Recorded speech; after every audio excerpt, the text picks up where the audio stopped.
Welcome back to Danny Rants. Today we have a techno superstar all the way from the Netherlands. Reinier Zonneveld is here, sitting across from me after his Dream State show on Sunday. How are you, Reinier? Yeah, I'm good. Thank you so much for coming on. I know it was short notice. We pulled this together in about 2 hours. Yeah. So I really appreciate it. We met on Sunday and we made it happen after your big Revolver show on Sunday. So I really appreciate you getting out of bed to do this one with me. Yeah, no problem. We had to rebook the flights after Revolver. Otherwise we'd be already gone now, but better to sit here in the sun.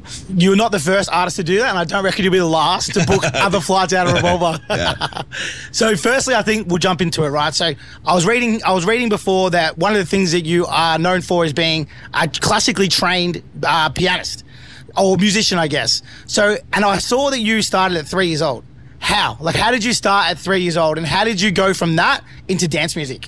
Well, when I was 3 years old, I started playing piano. My parents, like, I was the whole day thinking about music. I want to create something, you know. Like, there was always music in my head, and so they asked, like, do you want to play an instrument? And I tried piano, and that I really liked it. And so back then, I started out with classical music, which I still do really like, but I always wanted to compose my own stuff, so I did this on the side. But the training was very much focused at the time more at like, or you became like a classical trained pianist or like a jazz musician, something like this, but not so much at composing and creating music. And then when I was around 10 years old, I got my hands on a CD of Reason.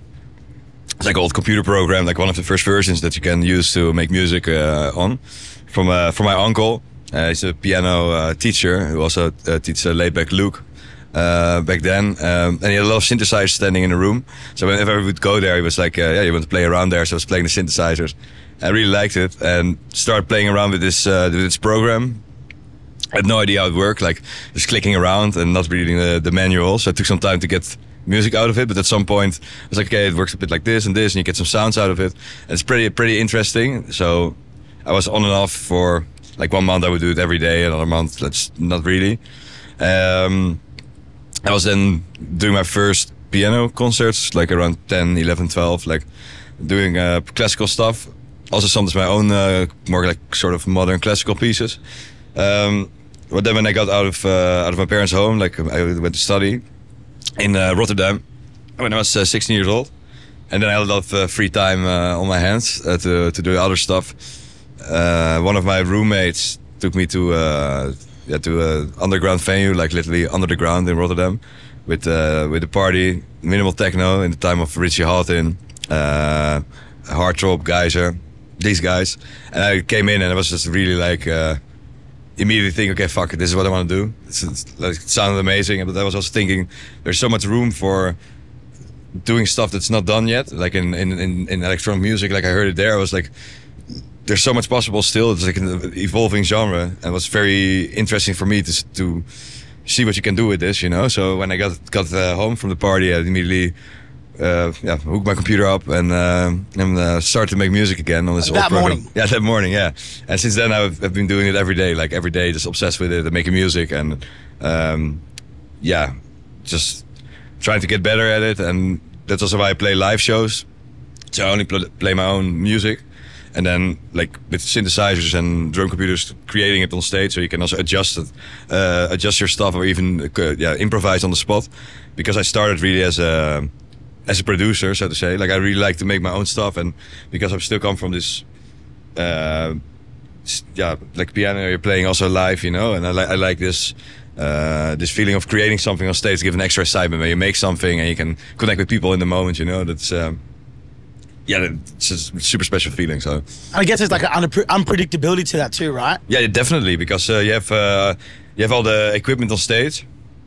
Which I think my first show I ever did was like the official show with like a flyer and everything, you know, like with like I did underground raves before that, like illegal stuff. But my first official show was I think in 2011 or something like this, and I brought out my whole live equipment. Back then I had like a hardware mixer even and a lot of stuff. And my laptop was basically like a sampler, so I had just loops in there. But there was a hard drive attached to it, like an external hard drive. But back then they had like a spinning disk inside. It was not SSDs, but it was like a real spinning hard drive. So I started with like a build up, and then I dropped the kick and the bass, and the subwoofer was under the booth.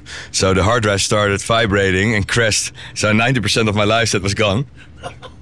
I mean, it was fucked. And then, but actually it turned out really good because I had to work with the limitations I had. You have to come up with something, you know, and in that moment when you don't have time to think about it, you know, I think that's when you create the best stuff, where you just, your subconscious takes over because you don't have time. Like you're playing and there's no time to pre-listen what you do because you're on stage and everything goes fast. So you make, for example, a drum rhythm, you put it in on a machine, or you make a melody. You cannot really think like, okay, I'm going to do this and later that. You just have to just do it without thinking. And I think this is where the magic is in music, when you just let it go out, you know. And then later I did. So that was my first one. Actually, when I hear that set back nowadays, I still really like it. Like it was really a good set. And then some sets years after, I found like way worse. They were way less good because I was preparing them beforehand and thinking too much. Like, okay, I want to do this and that. And as soon as you start thinking with live music, in my opinion, then the magic is lost. You know. So also when you, for example, I don't really rehearse the live set in the studio, because when you do that, you have something super nice in the studio and you think, okay, this is good, I want to do this, and then you're on stage and you try to recreate that stuff from the magic moment that you had before.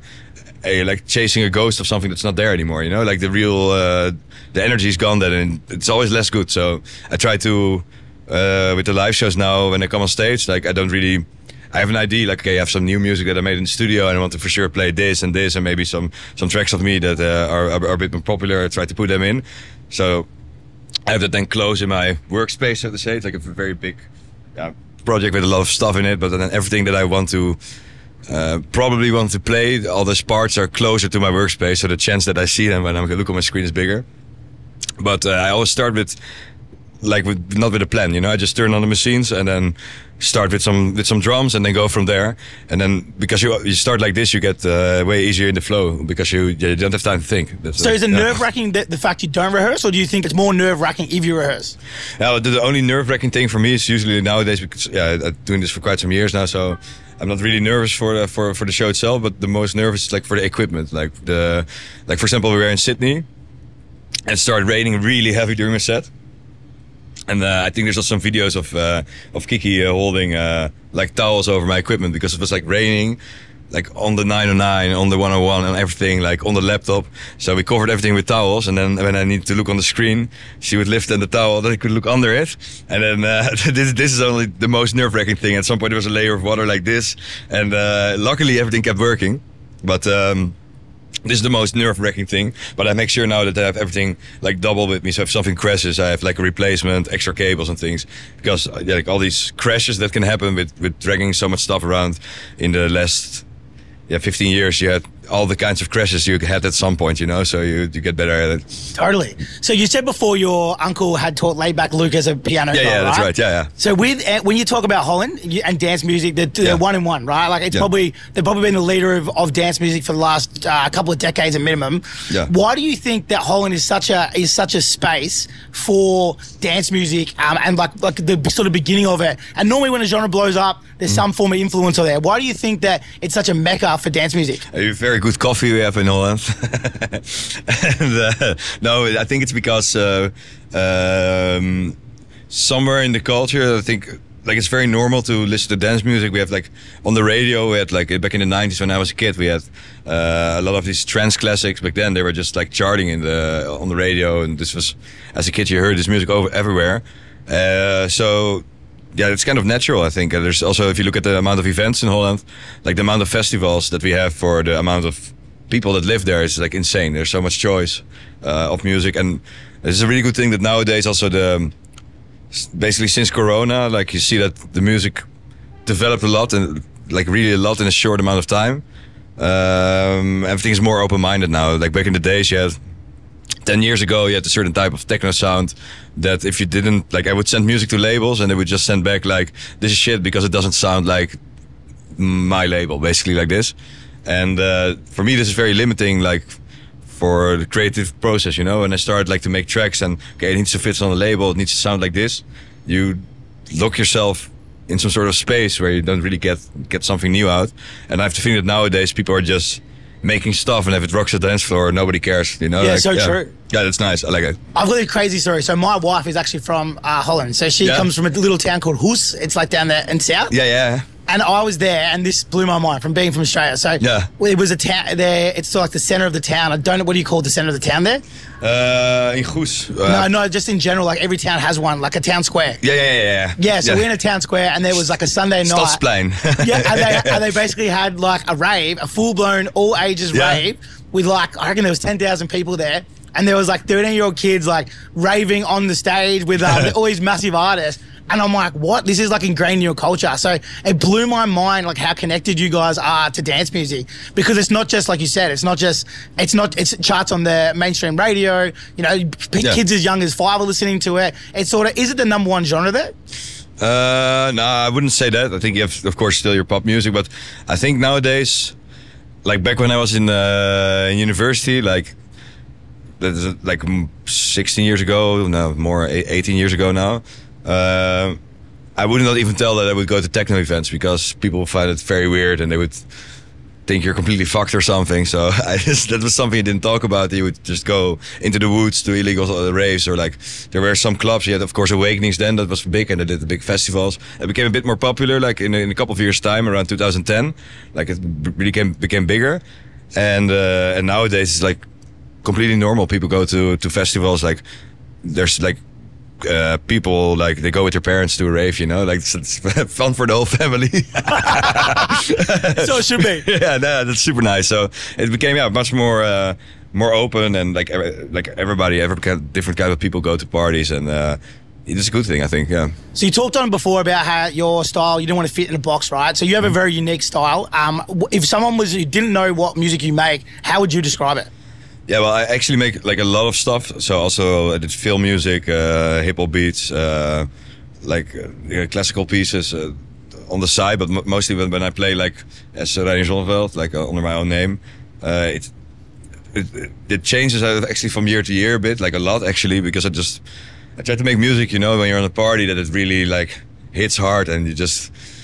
I like a lot of energy, you know. So when you're very bombastic, very emotional sometimes, but also very intense, like really. So the term we like to use here is tough. Yeah, tough. So, yeah, like everyone's like the music's tough. Yeah, definitely. Yeah, I like that, but I also like sometimes to have like a little edge of something, like go a bit deeper, something emotional, or like something you don't expect, you know. And then, but it has to, it has to be tough. It has to pound. 100%. Yeah. So when you were at university in Rotterdam, you're making music on synthesizers in your apartment. Yeah. At what point did it start looking like this could actually be a career for you? Well, it was a bit weird, because I had some people where I was saying like, okay, the music is so good, like you will get there. But then I was doing these live shows, and mostly illegal raves. So basically till 2014, I was then releasing on like big labels. Like I released on Minus from Richie Houghton, and later also on Drumcode from Adam Beyer, Tronic, like big labels back then. And everybody was playing the tracks. So I would go to Awakenings in 2014. Like every DJ there played 1 or 2 tracks from me. Which is actually great. It's actually more fun almost than playing yourself, when you're out of your face, you're standing there, and out of nowhere comes your track, you know, on a big festival. It's like, fuck, that's good. But then it's also a bit frustrating, because I know these tracks, they work, and everybody was playing them, like Carl Cox, Armin van Buuren, but also like the underground names, you know, like the real underground has basically everybody, like from the EDM guys to the techno underground. And it was very frustrating, because I was not making money with it. Only cost the money, like the equipment and stuff, and these illegal raves. Like obviously you don't get paid for that, but there's also the risk that they take your stuff when you don't run fast enough and the police comes, you know. So I almost gave up. I almost quit it to try to pursue this, because it just didn't happen. Like I got some bookings here and there, like for example, like a Mysteryland, like a big festival. I think 2015 they booked me on the main stage to open, which was. Yeah, huge. Like Martin Garrix was closing that day, I think. But yeah, when you open, there's also not too many people yet. But it's a huge honor. But just not getting there. And then when I finished, I did finish my study in the end. I was a bit delayed. Like I started all over at some point, and then I saw my student debt, and I was like, "Fuck, I need to finish this, otherwise I have a problem," you know. So then I quickly finished my master's degrees, and at that I got offered a job at at a bank, like as an investor, real estate investment, because I did corporate finance and real estate finance. I would never work at a bank because I don't like this world. It's not for me. But I would probably do something like research. I like to research things. You know, why things happen. Like I always find fascinating. You know, especially with economics. Like a lot of things, if you understand how these kind of systems work, you can understand also a lot about the world, because a lot of people are just chasing money in the end, and it's very fascinating to see how that works. But I almost was like, okay, maybe I just look for this job, you know.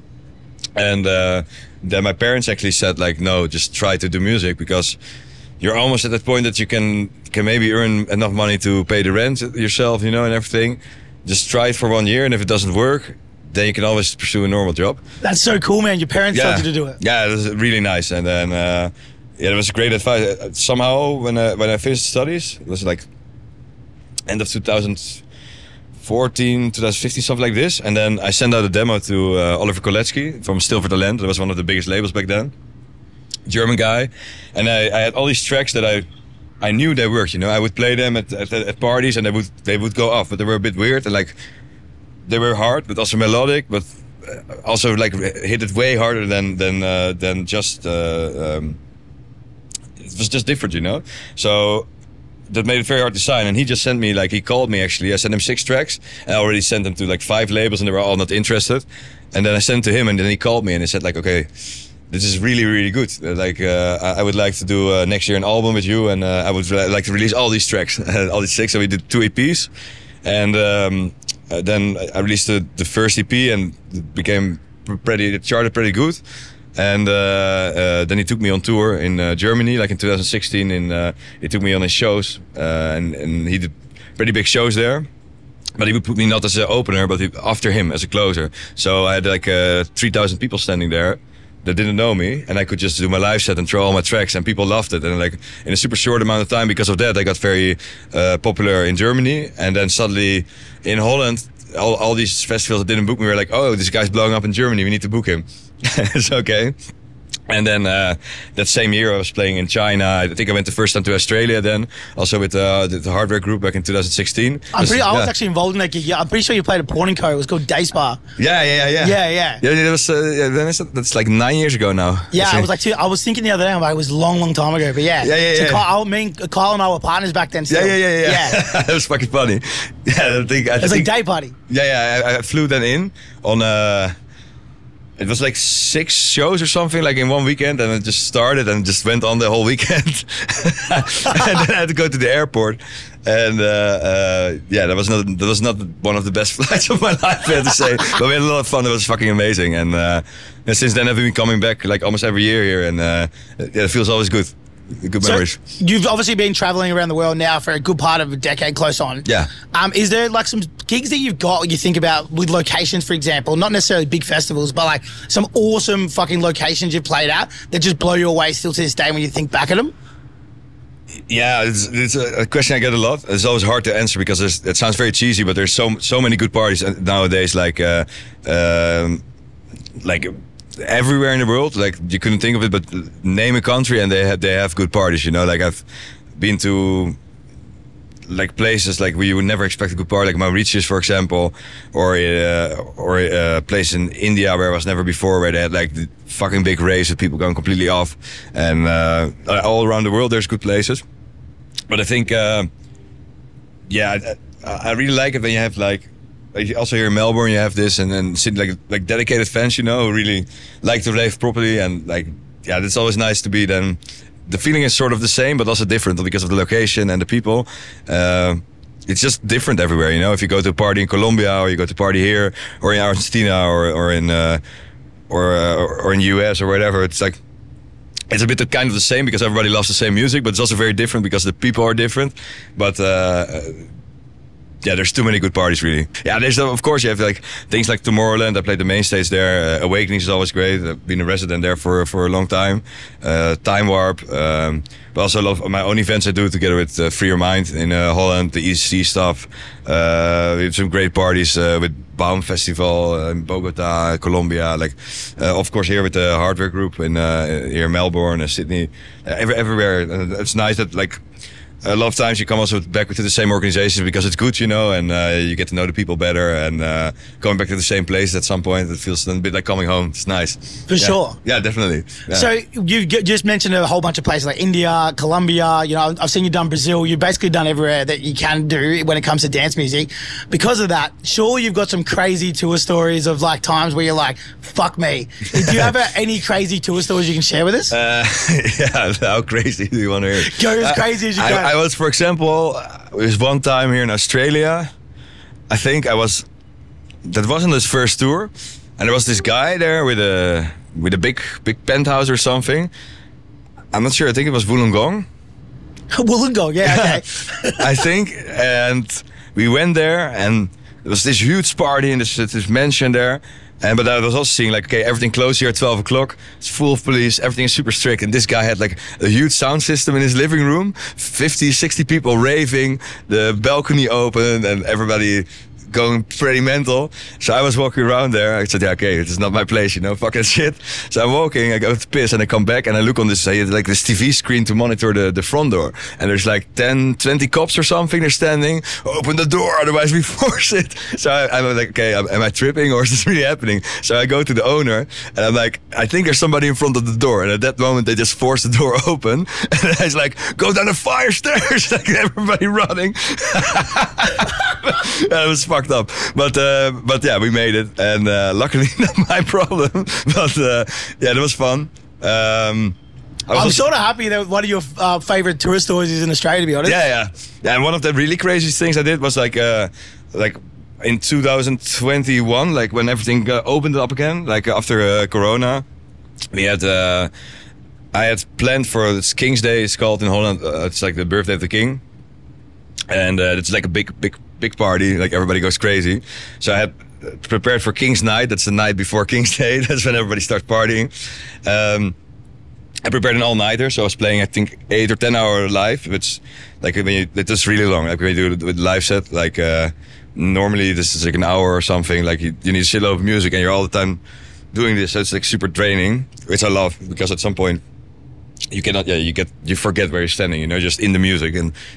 Just disappear and it's just music, you know. I love this, but I had this planned and like people were a bit unhappy because it got moved and then got moved again, and they were like, yeah, fuck, is this party still happening, you know? So and then the day after was like in Amsterdam a stadium show in the Olympic Stadium, and this was on like 27 April, but I also had a rescheduled tour with Carl Cox, the Pure party.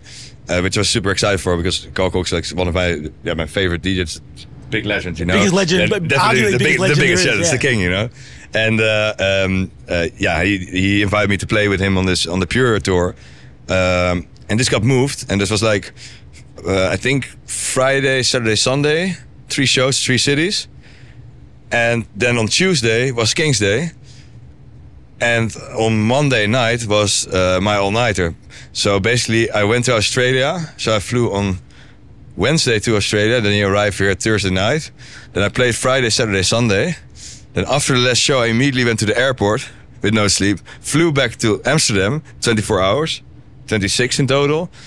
Then I arrived, took a shower, got dressed, and then I went straight to my all-nighter, played all night, took a shower, and then went to the Olympic Stadium for the other show.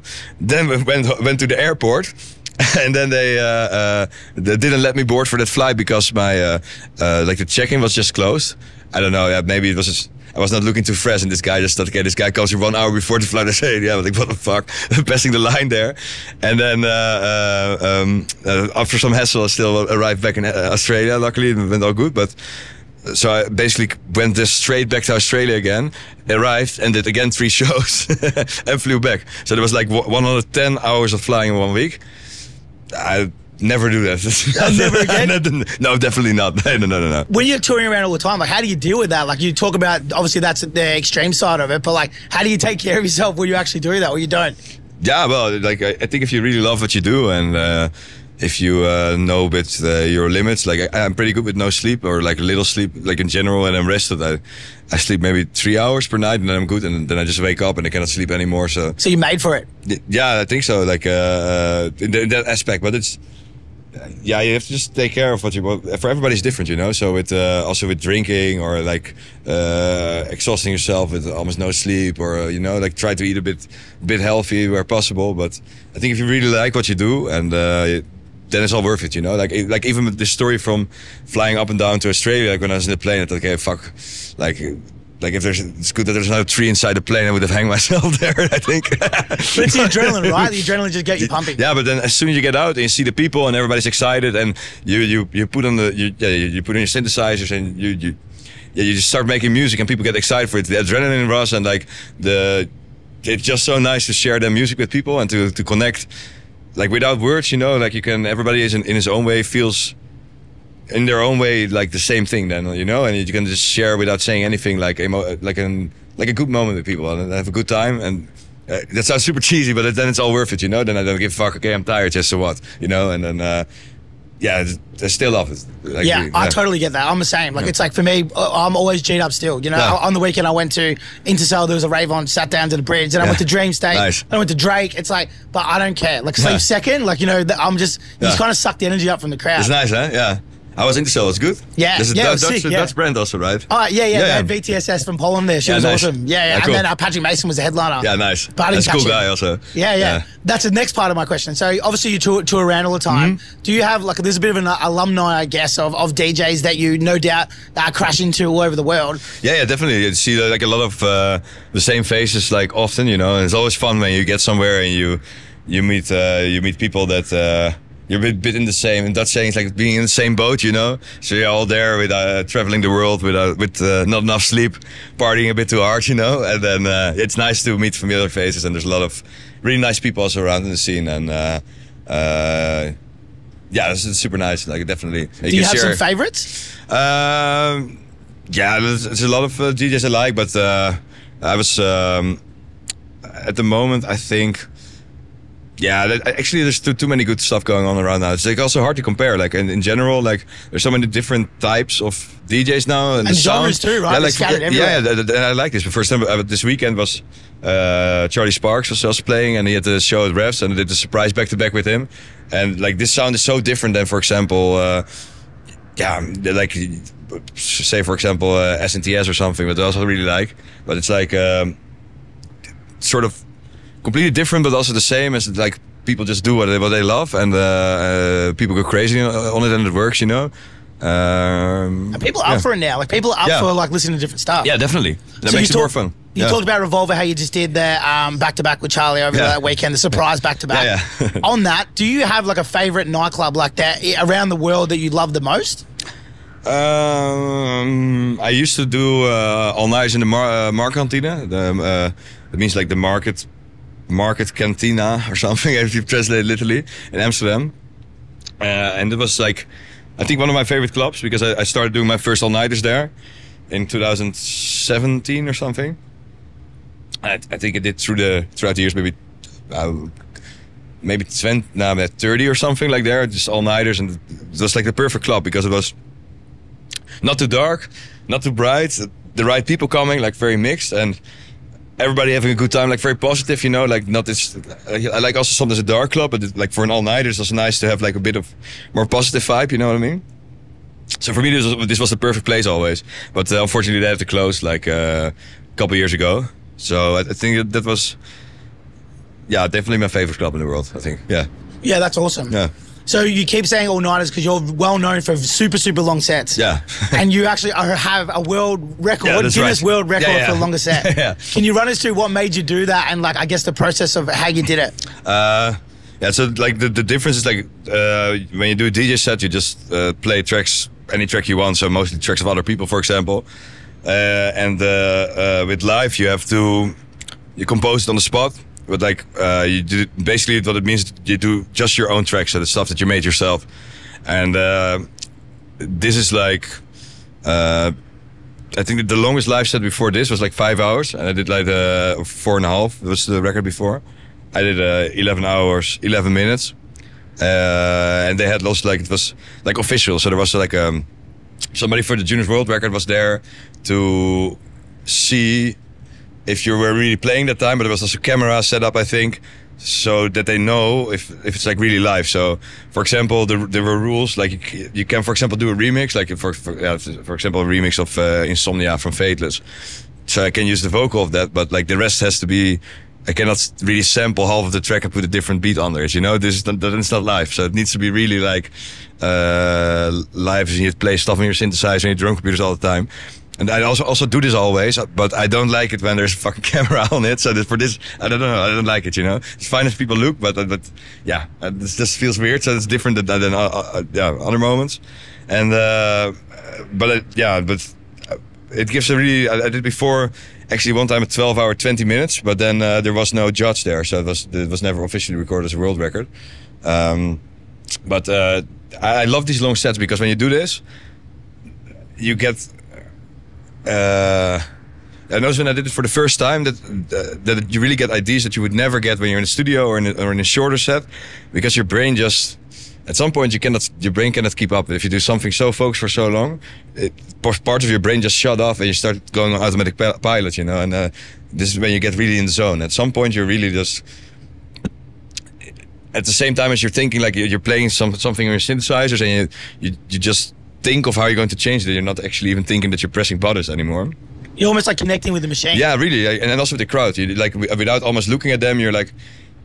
You feel the energy then so good, you know, like because you're already in this room, or actually where the record was like a festival with, I think we had 20,000 people there on one stage, and you've been with this crowd also through this whole journey, like starting off deeper and going to all different sides of music that you normally cannot show, and then it's really like something you do all together. So you get a lot of energy from the crowd, and you sort of get to know them already better because you're playing there for so long. So you get then at some point you get to a level that you feel.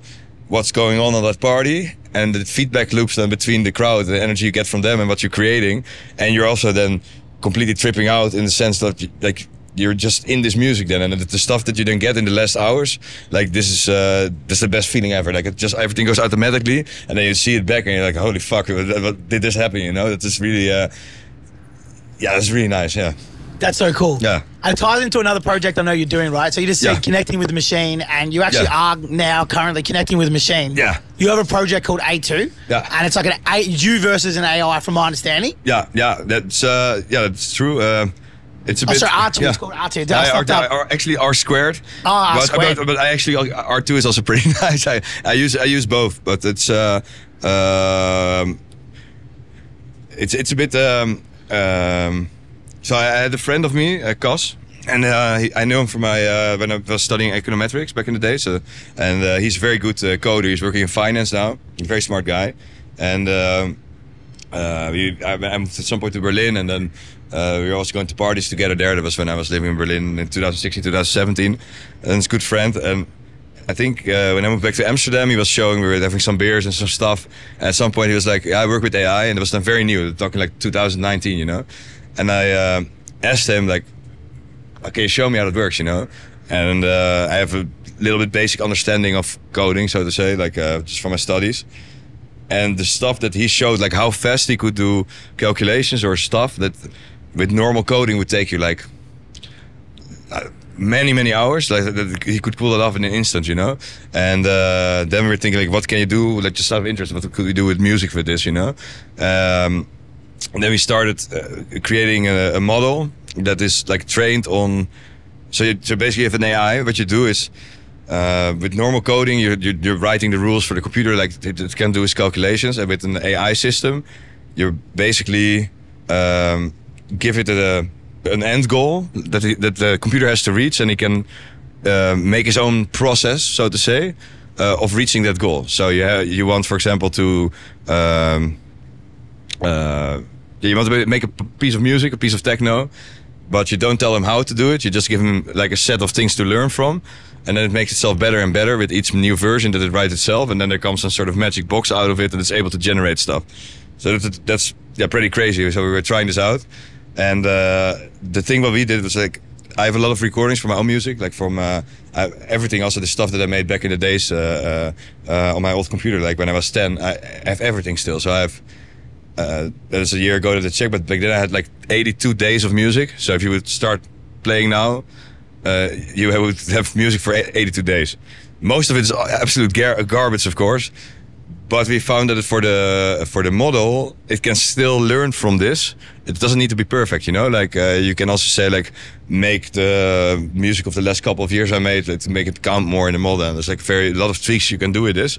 And basically, we were able to train because of this huge data set to train this AI on just my own stuff, so not on other people's music.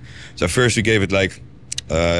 Maybe I make some little bit of mistakes here because I didn't code it myself, but for my understanding how it works, because it's pretty complex, it's like you sort of learn what music is, basic music theory, make it understand like sort of terms of how to talk about music, you know, like so that it understands like things like make me a drum and bass rhythm or something like this, you know. So that was the first step, and then we trained it on all my music and tweaked the model a lot. We came with a model that can generate just a random track, like a random, you just press a button and make something. It's actually pretty. It was in the beginning. You have to tweak this model in the beginning. Sometimes there can just like noise, like or like super weird sounds. But at some point, it got better and better, and there comes like really music out that it really sounds like I could have made it, but it's also new, you know. So it's pretty interesting, and. Then we have the other option is like to do a prompt, and I wanted to use this at the festival, like where I was playing back to back. But then you basically ask the computer like make something like make a hard techno track that has a screech sound on the drop, something like this, you know. This also works, but the chance that something is like or very very good or very very bad gets way bigger. So it's like on average, there's a good chance that it's not really usable or not good enough to use in a live situation. So we waited with using this, and then we had like the thing that we used. It's continuation, it's called, and there it listens to something you already have. So this is what we did at the festival. So we built like a festival with 8 stages there, and one of the stages, the main stage, I did at the end of the day the R squared show. So we had a container in the back of this huge stage there with a big screen, and behind we had a container with a supercomputer, like with all these graphic cards, you know, these NVIDIA cards for AI in it. So the cast came there to set this up. And like 5 screens standing there because he has to debug, you know, if something crashes with AI, he could fix it then, you know, because we did this for the first time in this situation. So he turns on the computer within 5 minutes of testing it at 11 in the morning. It overheated because the container, it's just a metal container with sun on it. So the computer started overheating. So they cut a hole in the side, put the air conditioning in to make it work. But during the show, what this system did is it listens to what I'm doing, and then I press a button, and then it starts generating music that sort of continues from where I left. So I can just put the channel of the AI open, and it starts continuing what I'm doing. So and then it makes its own complete new decision. So it can change the melody, it can change it just make something new out of it.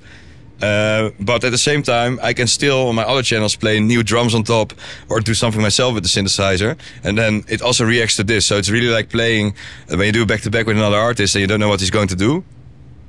Playing with this AI is kind of the same experience because you know what it's going to sound like a little bit. It's probably not going to come suddenly hip hop out because it's trained on techno, but you still don't know what exactly is coming. And this gives nice twist, and it was a nice experiment, so to say, to try this out. But it was not all the time playing. It was more like it was a 2-hour set, and I think in total, I don't know exactly, but I think 10 to 15 minutes the AI was doing something, but never alone. I did like 2 drops, just the AI, but it's a bit Russian roulette, of course, because I really don't know what's coming and I'm not pre-listening, so I just put the channel open. It was actually pretty cool. But then the other like 10 to 15 minutes I was just playing on top of it.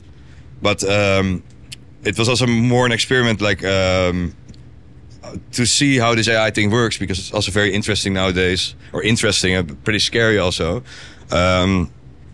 for every type of job actually what it means. So I also want to understand it better, and I knew there was a lot of hate on social media because now I'm talking already for I don't know how long about this. It's not something you can explain in one sentence what it is, you know. So people see the word AI and they were like, "Fuck you, you're destroying music and stuff." But the whole point why I trained it on just my own music is because I think when it's just trained on my own music, that's still me, you know. Like I didn't put music from Jeff Mills and Richie Hawtin in, you know. Like, and for me, this is a thing. And I also tried, for example, what happens if you put 30 tracks in only, and what you have then is like you really hear parts of these tracks back. So for me, it's kind of I realized that training an AI system is actually stealing in a new way. Like when like the books were like the first books were invented, like how to press books. I don't know the word in English. Like in Dutch it's called boekdrukkens. You know, when they started pressing books. This is the moment when copyright is invented. The copyright, the right to copy the book. And I think we're now at a new point in time where we invented something, but we don't really know how to call it. This is not copyright anymore, because before, okay, you have somebody's track, you sample part of it, you take it, now you copied it, you can say, okay, this guy took this part, and then he has to pay royalties to the original artist. This was all fixed with copyright. Nowadays, it is possible to take a whole bunch of artists together and steal all their styles completely. And it is way worse than copyright, because somebody can build from your style, basically from all your hard work and creativity of people. And that doesn't count only for music, but also for photography, for videography, for every art form, you know. Like they can steal a complete style of an artist, which is actually pretty frightening, and they can do it pretty convincing also nowadays. And like even we made this model just with one guy and me as the musical part of it, and we already managed to make, like, okay, I wouldn't say that doesn't sound as good as the tracks I produced myself, but it's still workable. And we had it on a festival, and people were going crazy on some things that the AI could generate, you know. So this also made me think like how to approach this. And in Holland there's like a rights organization. It's called Buma Stemra.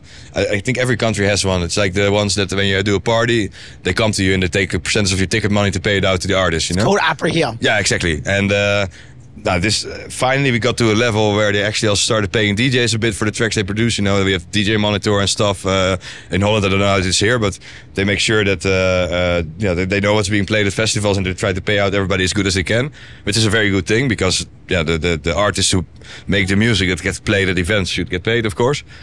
And they contacted me if I wanted to go with them to the European Parliament to talk with people there about what we should do with these rules. And I first thought, okay, I come there, you shake some hands, and everybody's like, fuck you, have bigger problems here, you know, bigger fish to fry. but they were actually, I was really surprised. I'm not really into politics, but not at all actually. I hate it in the sense like it would be nothing for me, you know, like.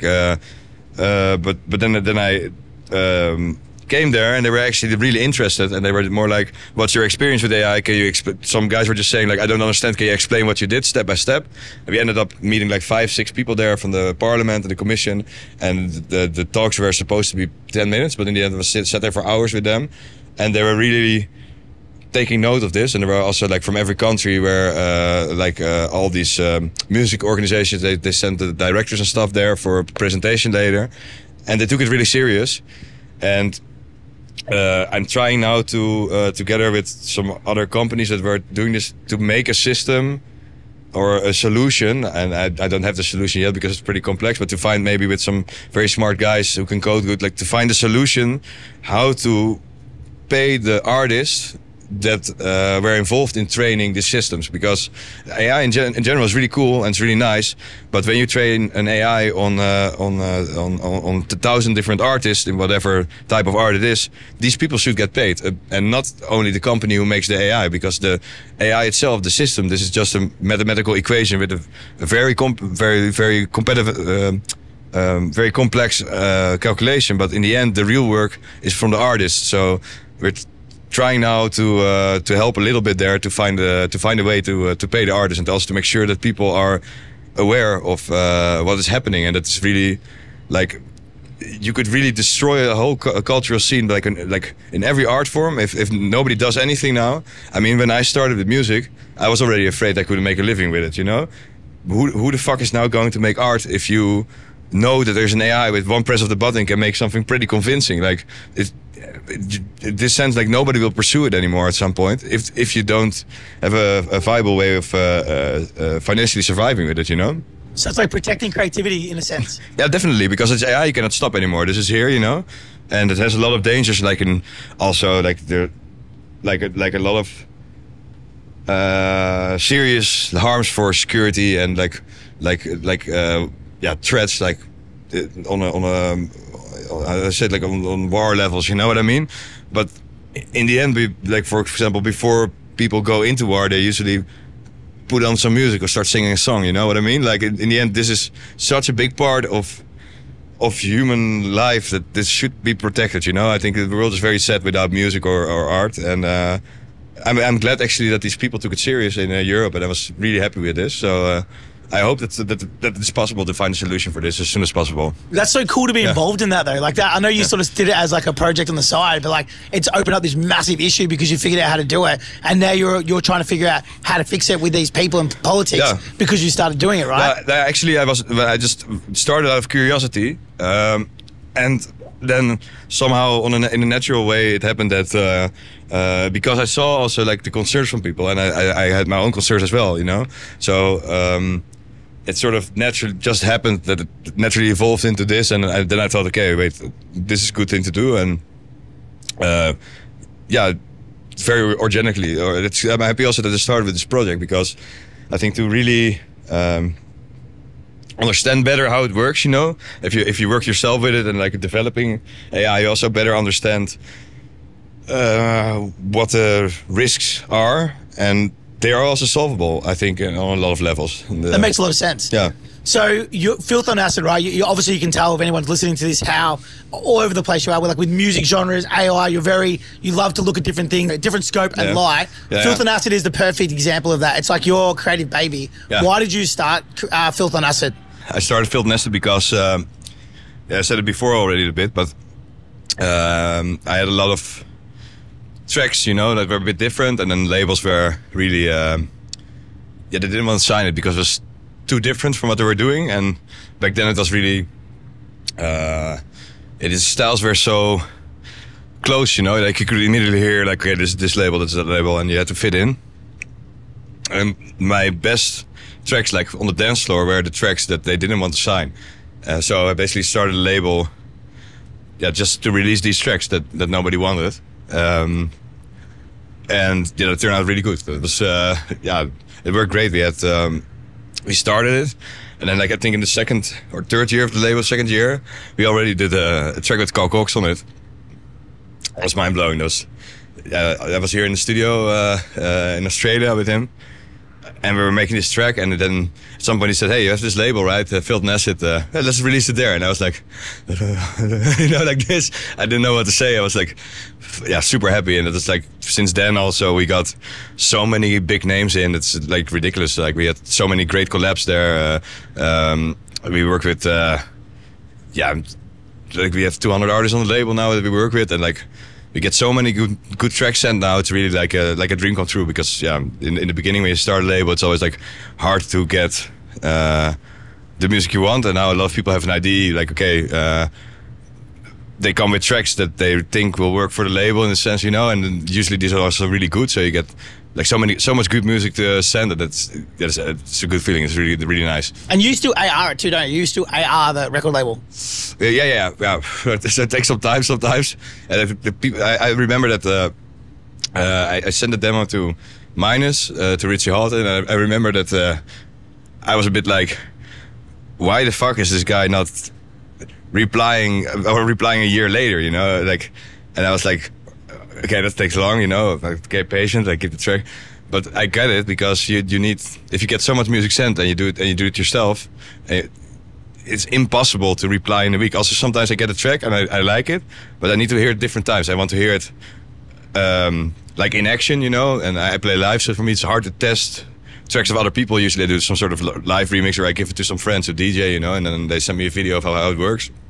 But I also want to hear it on a Wednesday or in the airplane, you know, like in different moods. The track can be pretty different, and so it's not always immediately. Like some tracks you get sent and you know, okay, this we need, you know. But some tracks are also, sometimes you get produced as 5 or 6 or 7 good tracks, and I'm like, okay, they're all good, and then I really need to think let it sink in for a couple of months. Like, where can we place this? Which tracks should we do? Should we take? It takes some time to, you need some time to get to know the tracks. So totally. Yeah, but it's nice. It's still also fun to hear new music, and especially now we get. Yeah, there's so much new exciting music, like people just doing random stuff and like things you never heard before, you know, and this is fucking nice. Yeah. So I know you've got a dinner booking, and we're probably cutting into it a little bit, so this will be my last question. Yeah. So you've played in Melbourne plenty of times. Yeah. I have to ask this, because I'm a Melbourne boy, like wear it on my chest and my heart. Melbs. What do you, Melbourne boys. What's your thoughts on Melbourne as a progressive sort of city? Yeah, I love it.